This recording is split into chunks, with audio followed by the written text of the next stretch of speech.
dar a oportunidade para você fazer uma espécie de reflexão, né? Eu diria que o livro, quando você publica o livro Educação de Corpo Inteiro, ele se transforma numa grande referência no campo da educação física escolar, e até hoje ele é uma das grandes referências. Eu diria que talvez daquele movimento de primeiros materiais que surgiram, um dos únicos que manteve a especificidade.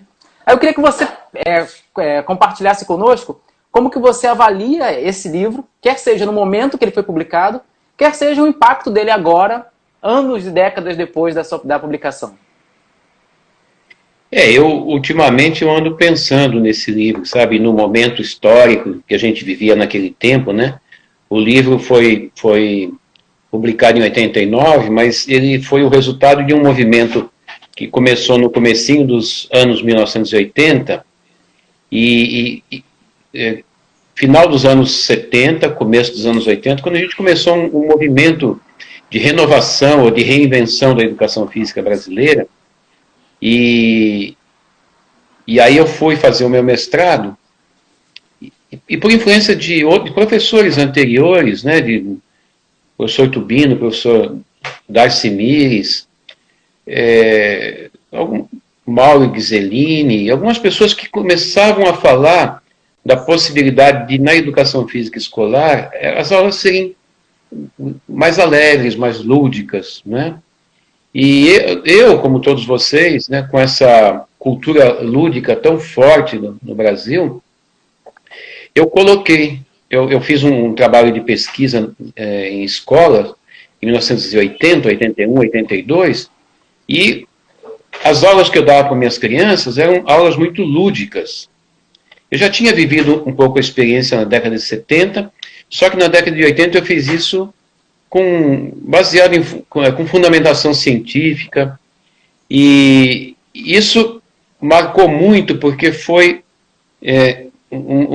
talvez o primeiro livro de grande aceitação que marcava a presença do lúdico nas aulas de educação física e marcava a presença do lúdico na educação, dentro da escola, porque foi um livro feito para o magistério, para alunos e alunas do magistério. Mas por que não ter alegria na escola? Por que não ter o lúdico? Por que não ter as brincadeiras da cultura brasileira, né? Então, a reflexão que eu faço sobre esse livro é que ele foi um dos acontecimentos que marcaram uma subversão na educação física. Em vez da coisa rígida só para a saúde, só para a disciplina, né? Uma coisa mais alegre, uma metodologia que incluía a brincadeira, incluía a alegria dentro da aula de educação física. Percebo. E hoje, ainda passado décadas da publicação desse livro, ele ainda tem uma grande atualidade nele, principalmente pela necessidade que a área vem fomentando, né? Você imaginava que esse impacto de tanto tempo no momento da publicação, e como que você compreende que esse material ele tem ajudado ainda os professores? Tem coisas, né? Por exemplo, tem algumas coisas de valor no livro, né? Que o mantém ainda atual. Um deles é o nome, né? Educação de corpo inteiro é uma coisa que ainda não foi bem compreendida na educação física e muito menos na educação de modo geral, que é a ideia a ideia filosófica, né? A reflexão filosófica que está contida no título desse livro, e que nós não temos um corpo, nós somos um corpo, e que não tem sentido uma escola que na sala de aula educa a pessoa, né, e fora da sala, na educação física, educa o corpo da pessoa. A pessoa é uma só, né? Nesse mundo só se vive encarnado, né? A entidade que expressa a vida nesse mundo é a entidade encarnada. Então, eu não sou um espírito falando, eu não sou uma mente, uma razão falando, né? Pensando. Eu sou uma entidade que expressa a vida neste planeta. E para expressar a vida neste planeta, só sendo corpo, só sendo carne, né? E sou um tipo de criatura que realiza a vida motoramente. Eu tenho um conjunto de organizações, que nós chamamos de coordenações, que realiza as intenções. Que intenções são essas? Intenções de viver. A intenção primordial é viver. E as demais são todas decorrentes disso. Porque se você pergunta filosoficamente o que é viver, você não tem uma resposta boa para isso. Você tem exemplos, tem testemunhos de vida. Viver é falar, viver é mexer os braços, viver é olhar, viver é correr, viver é rir, viver é chorar, viver é pensar. Viver é isso. Viver é tudo isso. Viver é essa possibilidade de manifestar esse fenômeno chamado vida. No caso da criatura humana, esse fenômeno é vivido motoramente, corporalmente. Não há outra maneira nesse planeta de viver que não seja corporalmente. Então não deveria haver uma outra maneira de educar que não fosse educar corporalmente as pessoas.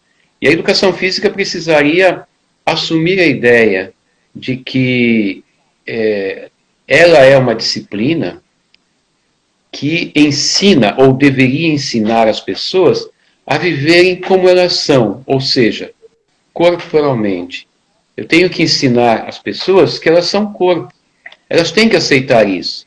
E sempre que nós abrimos mão dessa condição por algo que virá depois, por algo que transcende isso, é causa de infelicidade, causa de neurose.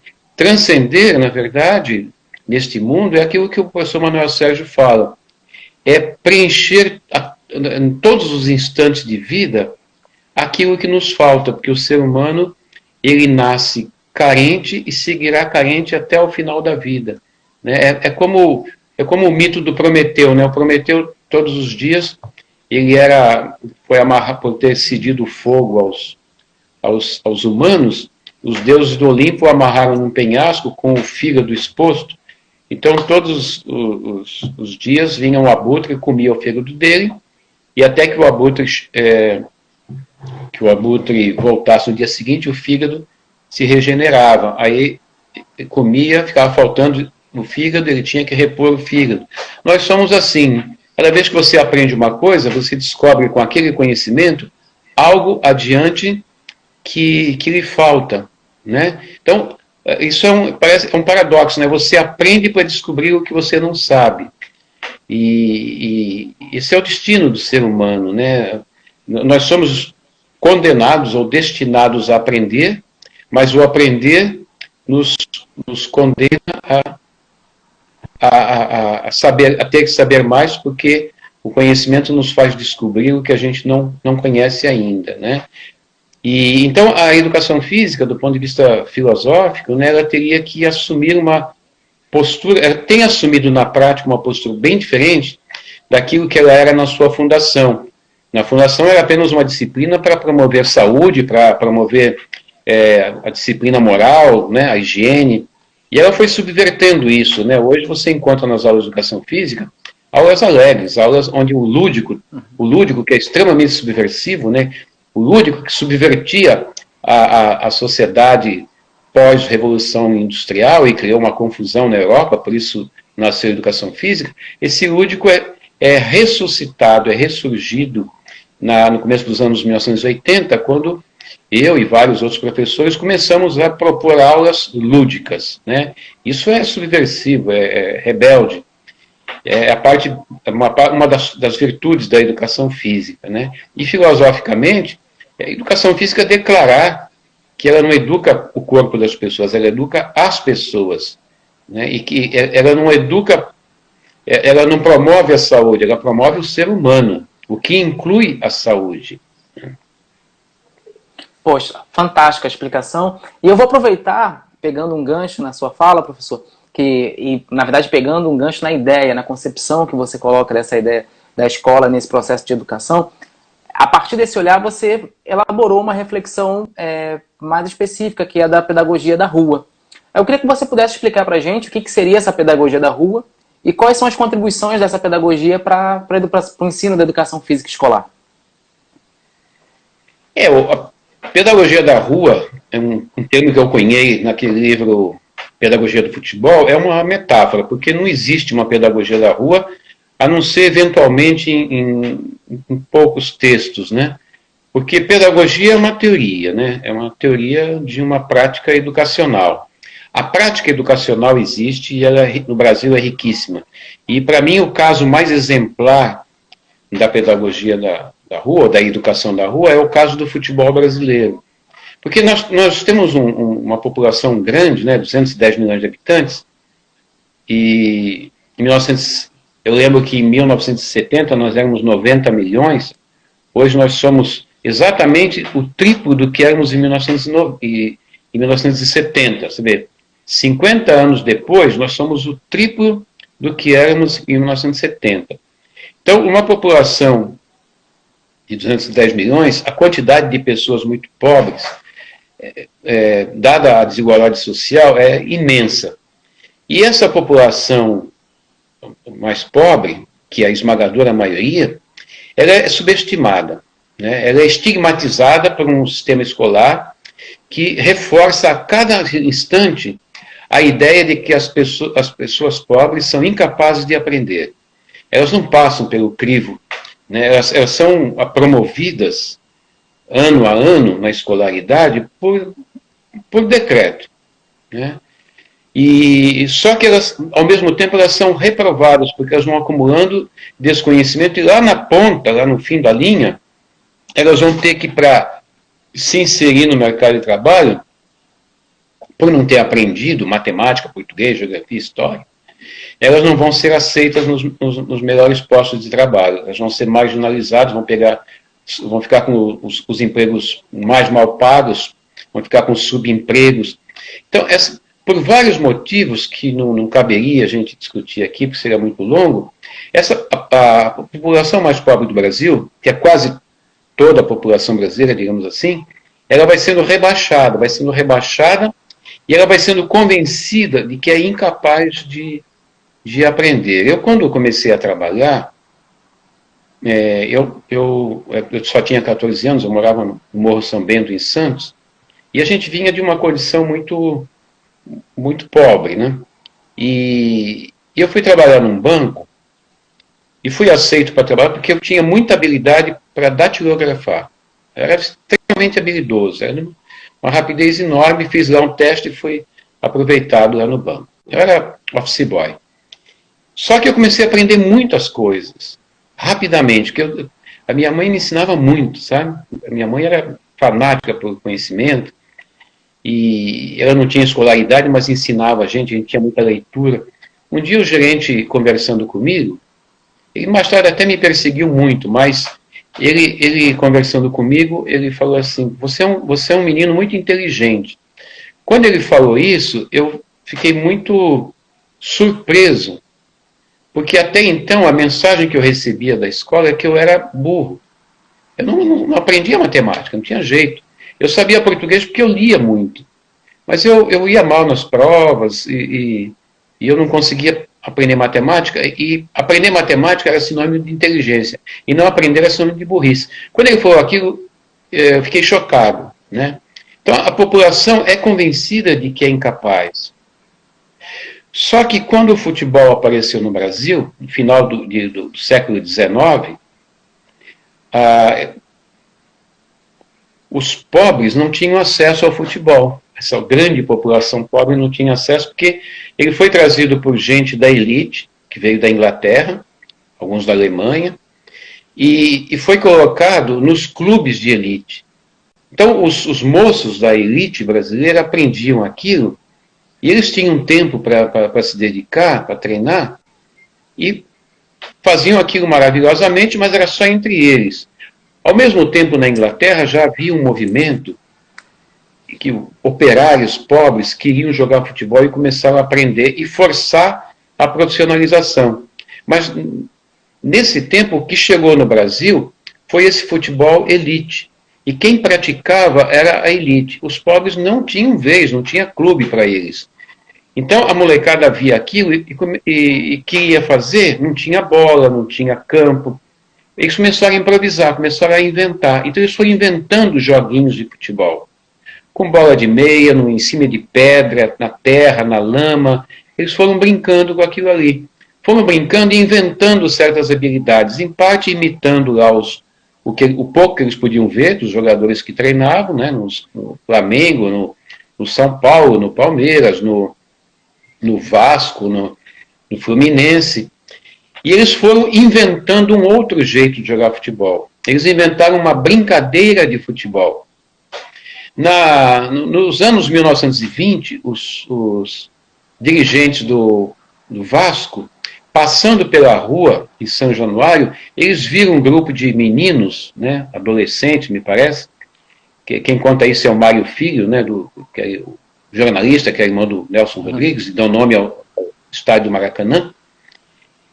E ele conta que os portugueses passaram, os portugueses eram menos racistas, digamos assim, né, que essa elite brasileira. E viram a molecada jogando, eles ficaram espantados, falando, pelo amor de Deus, eles jogam melhor que os jogadores do Vasco. Então tem que botar essa molecada para jogar para o nosso time. Mas como fazer? Eles vão ser pagos, eles têm que se virar, têm que trabalhar, eles passam necessidade. Não, e os portugueses eram donos de todas as padarias. Não, a gente bota lá na padaria, fica lá um pouquinho, mas vai treinar, vai ganhar um salário para treinar. Mas no Brasil é proibido o profissionalismo. Não, eles vão ser pagos para trabalhar na padaria, né? E começaram. Bom, o Vasco ganhou todos os próximos campeonatos cariocas com esse futebol da rua, com essa brincadeira de rua. E aí o Brasil começou a se fortalecer, em 1938 já começou a espantar o mundo, aí veio a guerra, suspendeu os mundiais, né? O próximo mundial foi em 1950, o Brasil foi vice-campeão do mundo. E de 50 até 2002, o Brasil dominou o futebol mundial.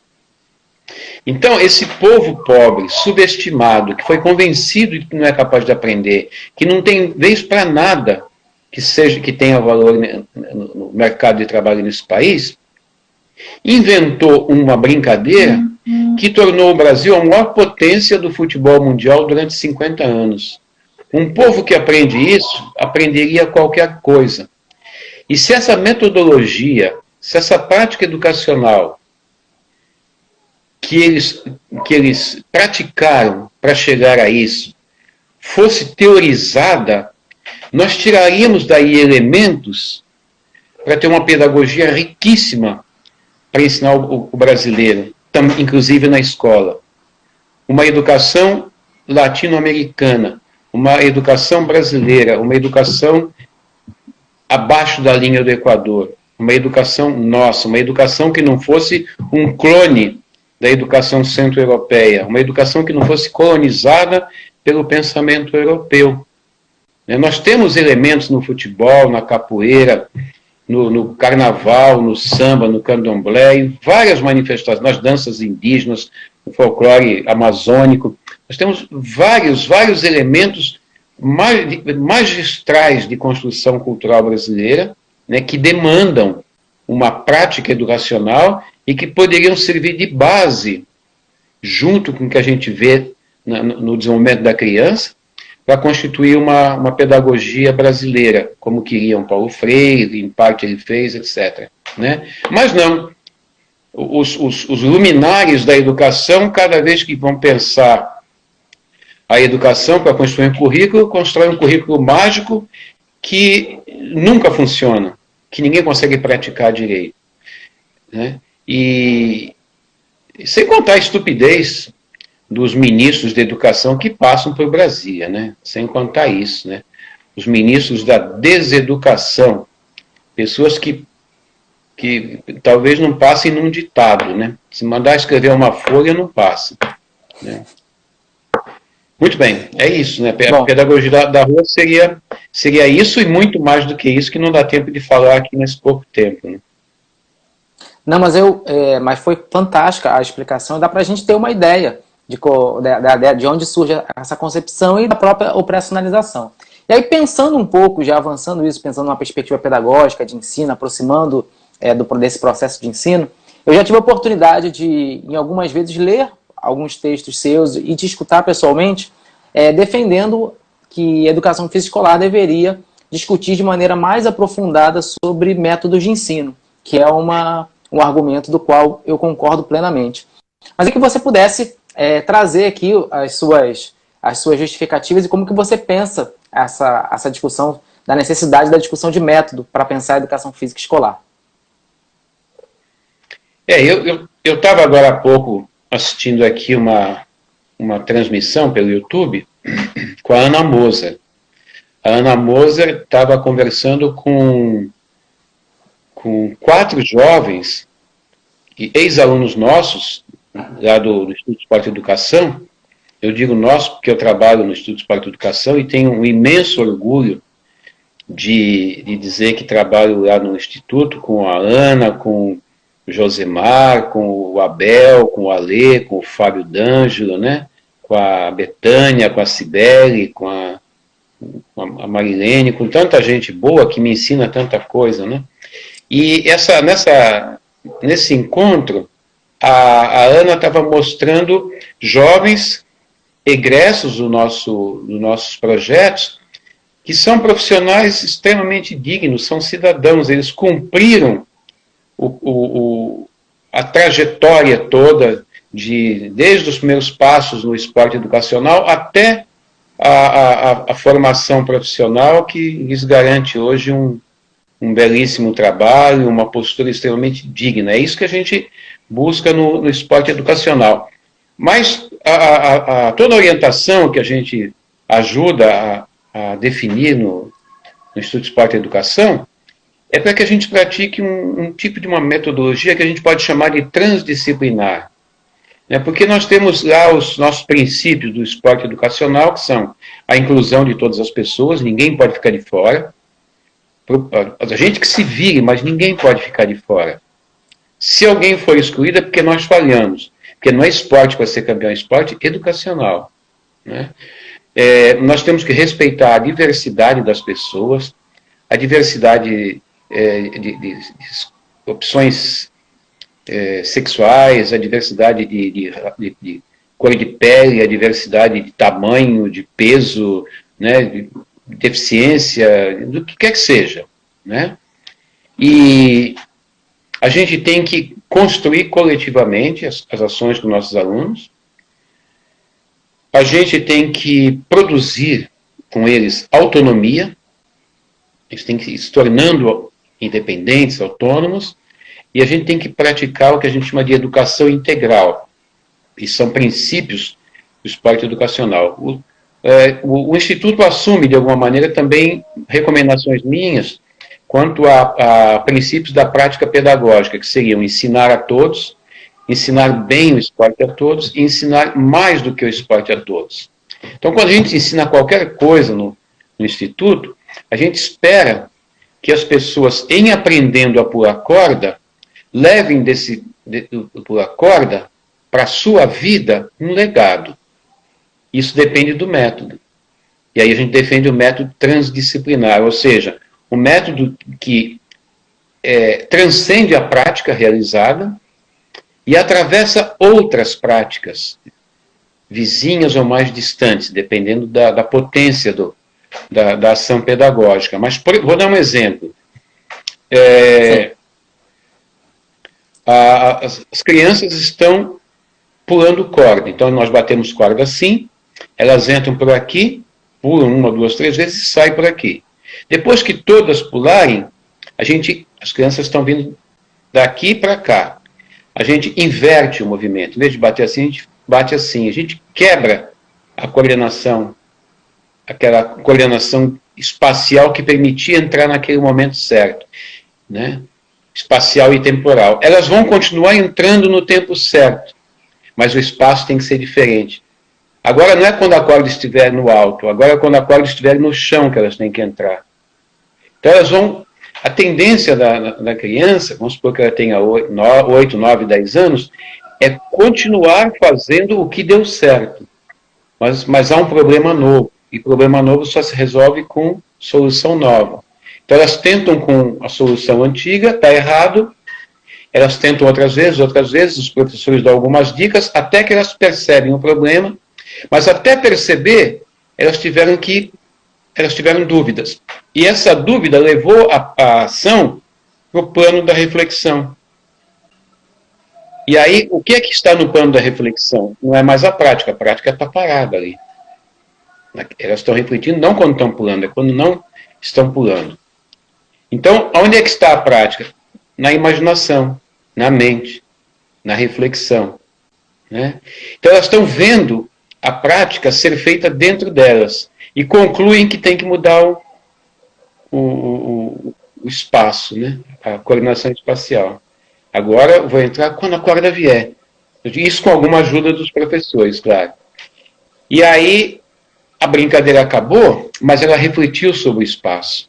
Então ela vai embora com aquele conhecimento prático, técnico, de pular a corda, mas leva na sua reflexão um produto de formação de conceitos espaciais. E o conceito de espaço, a reflexão sobre o espaço, é matéria-prima para outras coisas que exigem coordenações espaciais. Por exemplo, a matemática. Né?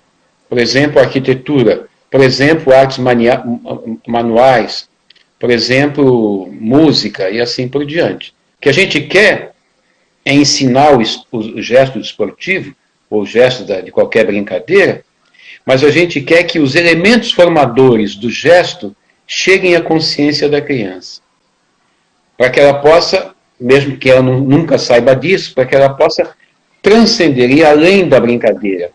E que aquele conhecimento extraído, aquele substrato, seja levado para outras situações de vida. E que aquilo se prolongue, né, por dias, meses, anos a fio. É mais ou menos como um processo de destilação. Você pega um frasquinho de perfume que venha, por exemplo, de rosas, formam milhares de pétalas de rosas, e de tão destilado, o extrato do extrato do extrato do extrato virou aquela coisinha ali. Todas as rosas estão ali dentro, né? Mas é só a essência da coisa. É isso que a gente leva para a vida. Então a gente faz esse método que eu estou falando, ele destila a prática a um ponto em que a criança possa guardar não só a técnica e a lembrança da prática feita, mas o produto destilado que poderá ser usado em outras coisas da vida. É isso que a Ana estava mostrando na live com os meninos. Um virou bailarino, o outro virou chefe de cozinha, cada um virou uma coisa, né? Mas todos os conhecimentos, todas as práticas, se a gente pudesse chegar no fundo delas, no fundo, todas coincidiriam. Né? Imagina assim, prática A, prática B, prática C, prática D. Traça um raio, imagina que elas estão num círculo. Traça um raio delas, né? Todas coincidem no centro. Então você tem que fazer a criança, quando está aprendendo uma coisa que a matemática não faz, de maneira geral, nem o português, nem a educação física, nem a geografia. Mas se fizesse, se levaria a criança até o centro. Lá ela se encontraria com o centro de todos os outros conhecimentos. Ao voltar, ela pode voltar para qualquer um dos outros saberes. Né? Vários autores já pensaram nisso. Né? Você pega aí, eu vi que o Mauro Betti passou por aqui, ele gosta de um autor que eu gosto muito, que é o Arnold Gehlen, né? E pensou isso. Piaget pensou muito, muito isso, quando Piaget diz que o conhecimento procede da periferia para o centro. Então, muitos autores pensaram nisso. Nós temos um grande autor que pensou nisso, que também foi um estudioso de Piaget, que foi o Paulo Freire.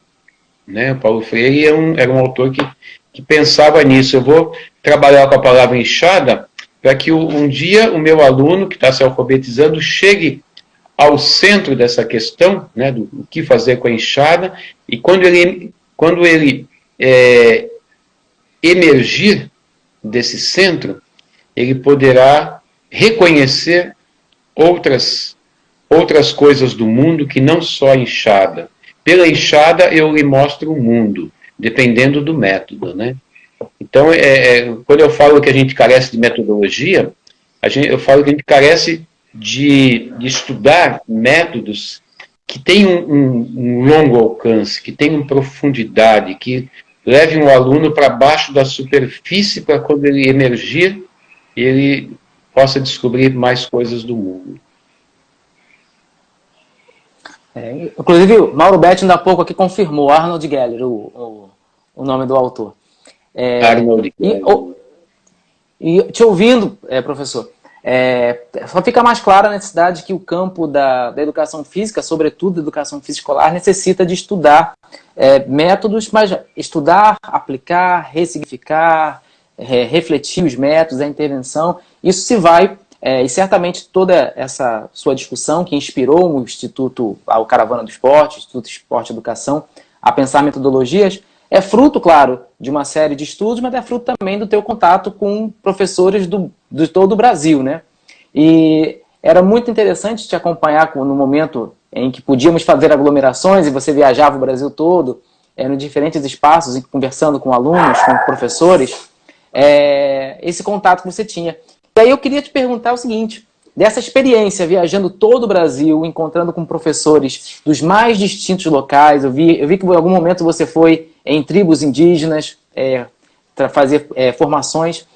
Qual aprendizado você pode tirar disso para nos agregar como uma reflexão para a gente pensar a educação física escolar?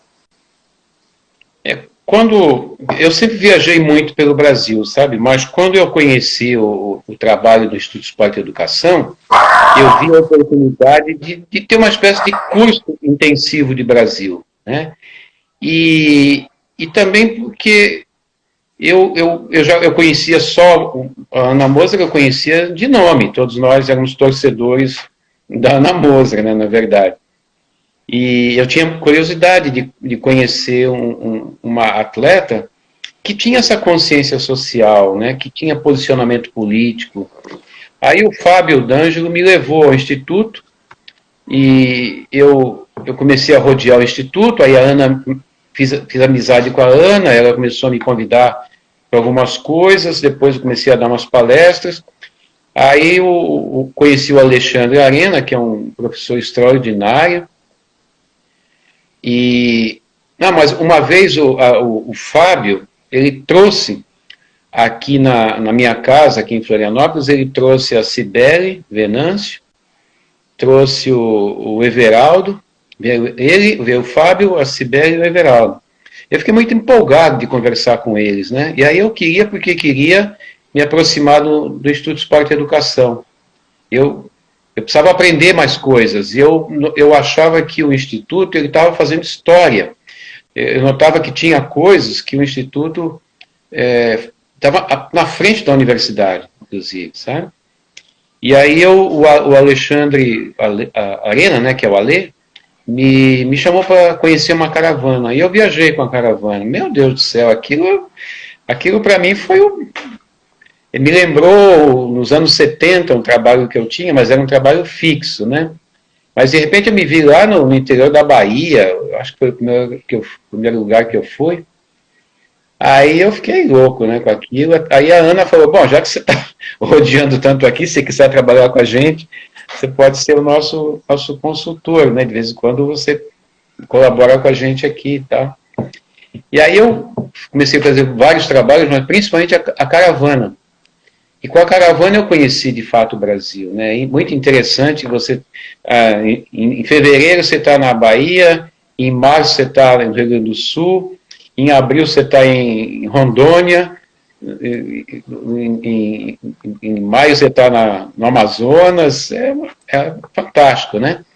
E dando aula, 3.000 crianças de cada vez, né, que a gente junta, fazendo cinema, dança, música, esporte educacional, e nós, né, eu, o Josemar, o Alê, o Abel, cuidamos em cada caravana de 100 a 150 professores e professoras, e o pessoal de artes com mais outro tanto. Então, imagina, por ano, eu dou aula mais ou menos 1.200 a 1.400 professores brasileiros, mas de tudo quanto é jeito. Né? Você chega num lugar, você tem, no interior do estado nordestino, você tem um sujeito no nosso grupo que fez mestrado, e tem um outro, ou uma outra, que mal sabe ler e escrever, mas lá no seu cantinho de mundo tem que alfabetizar a criança. E para nós está bom. A nossa filosofia é assim, se aquele que está lá é semi-analfabeto, mas ele é o alfabetizador daquelas crianças, se ele melhorar um pouquinho, a educação brasileira melhorou. Quem é que a gente tem para educar o brasileiro? São eles, não tem outros. Né? Então, todos eles melhorando um pouquinho, a educação melhora. Se no dia seguinte eles derem aula melhor do que deram hoje, a educação brasileira já melhorou. Então, a nossa crença, a nossa aposta, né, e a gente acredita realmente nisso, é de que as pessoas todas podem melhorar. Podem melhorar por encantamento, por serem bem tratadas, por serem bem acolhidas, porque a gente sai de São Paulo, daqui de Florianópolis, tal, viaja com a caravana, e não leva a arrogância junto. A gente vai falar, chega lá, rapidamente a gente tenta entrar na deles, falar a linguagem deles. Você chega numa aldeia indígena, você não vai falar igual indígena, claro, nem conhece a língua deles. Mas eles falam português também. Mas a gente vai ter uma postura que não os agrida. A gente vai ouvi-los e fazer algo a partir deles, tentando ser minimamente agressivos, né? E eu já tomei susto em aldeia indígena com a rapidez com que as pessoas aprendem com uma rapidez assim inacreditável, tem que ir lá para ver. Qualquer pessoa nesse país que esteja agredindo hoje populações indígenas tem que ser denunciada e um dia deveria responder a um tribunal nacional ou internacional, e a gente sabe o massacre que estão sofrendo as populações indígenas no Brasil hoje em dia, e todos nós temos que participar da defesa dos povos indígenas, da floresta. Hoje eu assisti uma live com o Sebastião Salgado e a Sônia Guajajara a respeito disso. Né? Nós não podemos nos omitir em relação ao que está acontecendo. Né? Há um grupo de genocidas querendo acabar com a cultura brasileira, querendo acabar com populações indígenas, com quilombos, e nós temos que defender a vida. Todas as vidas importam. Né? As negras, as amarelas, as brancas, e todas importam. Ninguém tem o direito de fazer o que estão fazendo, de querer tirar, propositalmente querer tirar a vida, né? Porque nós da caravana nos testemunha, nós conhecemos todas as populações brasileiras. Bom, professor, a gente está já encaminhando já para ir para o final do papo. Eu queria antes pedir para o pessoal que está acompanhando a gente aqui, depois tirar um print dessa tela para poder divulgar esse papo, para poder depois ter oportunidade de aprender contigo também, porque eu vou deixar posteriormente esse vídeo salvo. E eu queria lhe fazer uma última pergunta. Nós estamos vivendo um momento muito atípico no campo da educação e da educação física, né? Principalmente com a questão de estar com aulas remotas, né? À distância. Como que você pensa essa relação no que se refere a essa intervenção, nessa sua perspectiva de pensar o método de ensino e do esporte educacional, esse momento que a gente está vendo de aulas remotas? Se você pudesse falar para grande parte desses professores que estão agora sentindo uma série de dificuldades desse novo momento da educação física e também preocupados de dar o seu melhor, se você pudesse oferecer um caminho ou fazer uma reflexão, o que você falaria para eles? Olha, eu acho que ao final dessa pandemia, e no Brasil ela é mais longa que em qualquer outro país, né? A gente sabe por quê, nós da educação física estaremos melhor preparados. Muita gente está estudando. Você vê, hoje tem aqui 90 pessoas. Né? Aí faz uma outra, tem 60, faz outra, tem 150. As pessoas todos os dias as pessoas estão participando de uma formação. É uma coisa impressionante. Todas as pessoas de boa vontade da educação. Hoje, essa aqui é a minha quarta. duas como professor e duas como aluno. Né? Então a gente está se preparando muito. Eu não tenho dúvida, eu vou sair melhor em termos de conhecimento, disparadamente, do que entrei na pandemia. Espero sair, inclusive. Mas eu estou escrevendo um texto e esse texto vai ser escrito junto com um colega meu de profissão chamado Rafael Moreno Castellani, um jovem muito brilhante, muito jovem ainda. O nome do texto é Não, um aplicativo não substitui um professor. Em educação, nada substitui a presença. Nós temos que ter aulas à distância, circunstancialmente, em certos momentos, para algumas coisas. Mas nada substitui a presença física, e quanto mais nova a criança, mais a presença física é necessária. Pessoas adoecem se não são tocadas. E nós tocamos as pessoas com os olhos, tocamos com o ouvido. O que nós chamamos de sentido, na verdade, é um revestimento que serve de fronteira entre nós e o mundo. Esse revestimento é chamado de sentido. O que chega ali é sentido. Raios luminosos, né? Ondas sonoras, pressões mecânicas, produtos químicos, né? Partículas químicas no nariz. Então nós temos lugares especializados. A gente vê com o corpo todo, a gente ouve com o corpo todo, sente com o corpo todo.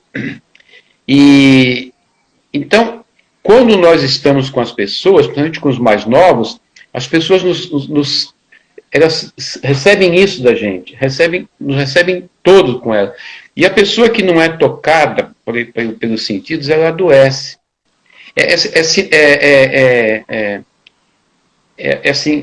É virtuoso isso, né? Faz bem para a saúde estar junto. Então, pode ver agora na quarentena como as pessoas sentem falta, né, da presença dos outros. Nada substituirá a relação corporal, corpo a corpo, entre os seres humanos. Nada substituirá. Nós temos que combater muito o ensino à distância de crianças. Tem que combater muito isso. Não podemos aceitar nunca isso. A gente sabe que há um movimento em curso, no Ministério da Educação, para ensino à distância até para a pré-escola. Não podemos aceitar isso. Eu presenciei na Alemanha uma pesquisa com macacos, macaco com a mãe verdadeira, macaco com a mãe de pano, macaco com a mãe de arame e macaco sem mãe, isolado numa jaula. O macaco com a mãe verdadeira crescia saudável, o macaco com a mãe de pano tinha alguns distúrbios, o macaco com a mãe de arame era neurótico, e o macaco sem contato nenhum morria, simplesmente morria. Nós precisamos tocar nas pessoas, olhar no olho, olho a olho. Essa tela de smartphone não substitui isso. Então, é muitíssimo importante. Nós estamos aprendendo a lidar com esses mecanismos aqui, isso é muito bom. Mas ele não vai substituir, se essas 90 pessoas estivessem conosco, todas juntas, seria mais rico, impressionaria mais. Quando eu estou aqui, eu procuro falar de forma que emocione as pessoas. É o máximo que eu posso fazer. Né? Sem emoção não vale absolutamente nada. Não chegará nas pessoas. Só chega nas pessoas se o meu modo de falar causar uma impressão emocional nas pessoas. Eu tenho que falar de um jeito que de algum jeito emocione as pessoas. Senão elas não vão guardar nada do que eu fiz. Mas se eu tivesse a 1 metro da pessoa, encostado nela, ela sentiria muito mais. Né? Então, quando a gente falar à distância, nós vamos ter que nos desdobrar para ser, por exemplo, como o pessoal do cinema, da televisão. Você vai ver um filme, é uma idiotice de um romance bobo, o cara se apaixonou pela moça, a moça morre de câncer, mas foi de brincadeira, foi de mentirinha, a gente chora de monte. Por quê? Pela representação. Então, quer dar aula à distância? Represente como um ator. Represente como um ator, fale na cara da pessoa, fale para atingir a pessoa, porque senão o ensino à distância não vai valer absolutamente nada. Né? A gente tem que entender que quando a gente ensina qualquer matéria, A gente entra nas pessoas, a gente está ensinando nós mesmos. É eu que estou entrando na pessoa, não é a matemática, não é a geografia, sou eu, não é a educação física, sou eu que estou entrando na pessoa. Então que faça isso bem feito. Professor, eu vou repetir aqui o que a Lívia coloca, que você conseguiu, nos tocou profundamente com as suas palavras, eu ficaria aqui horas mais contigo, professor, te escutando. Só que o Instagram ele nos lembra que a gente está encaminhando e precisamos terminar. Então, nesse sentido, eu queria agradecer muito, me sinto muito feliz e honrado pela possibilidade de conversar contigo aqui. E queria que você pudesse fazer agora, se despedisse do pessoal, fazer suas últimas palavras, antes da gente encerrar. Antes de nos encerrar. Hoje em dia você tem a possibilidade até de combinar de sair e entrar de novo, ou de fazer em outro programa que não te corte, né? Porque não são todos que cortam. O Instagram é o mais radical, né? E tem uma certa razão, né? A coisa não ficar muito comprida, né? Mas não tenho assim palavras finais, não, né? É legal, eu adoro dar aula, então eu não sei fazer outra coisa, eu só sei dar aula. Eu só sei dar aula e eu me sinto gratificado quando dou aula, eu me sinto honrado, me sinto alegre. Eu nunca sou uma pessoa triste quando dou aula, porque é uma alegria dar aula, né? É o que eu sei fazer, é o que eu gosto de fazer. A vida me privilegiou com essa possibilidade de fazer o que eu gosto. Então, imagina que gostoso você ainda ganha dinheiro para fazer o que gosta, né? Quer dizer, eu vivo disso e me divirto com isso, né? Isso é muito bom. Eu agradeço a presença de todo mundo, né? E que a gente se encontra de novo por aí, né?